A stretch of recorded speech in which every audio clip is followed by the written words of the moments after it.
હું હાલ એક કૂતરા સ્વરૂપે શેરીઓમાં ભટકું છું.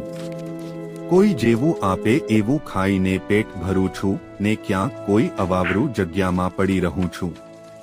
એક દિવસ કોઈ વાહનની ટક્કર વાગતા મને માથા પર વાગ્યું.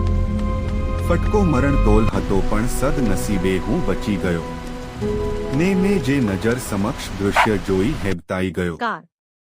ની ટક્કરથી મગજ પર વાગતા મને પૂર્વ જન્મની સ્મૃતિ થઈ. મને આછું યાદ આવ્યું. હું તો આ ગામનો રાજવી રતનસિંહ હતો.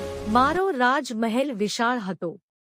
આગળ ફુવારા, નોકર ચાકર બધું જ હતું. મારી ગાડી આવતી હોય ત્યારે દૂરથી ચોકીદારો સલામ કરતા અને ગાડીમાંથી ચીજ વસ્તુઓ લઈ લેતા. મારી પત્ની સુશીલા બા ગામમાં રાજમાતા તરીકે ઓળખાતી.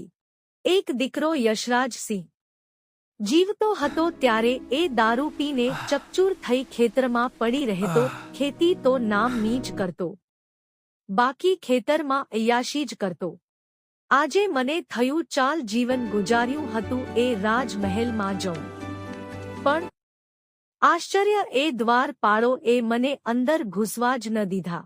અંતે અડધી રાતે ગુપચુપ કૂદકો મારી હું રાજમહેલમાં પ્રવેશ્યો. ક્યારે સવાર પડે અને પત્ની અને દીકરાને મળું એની તાલાવેલી લાગી હતી.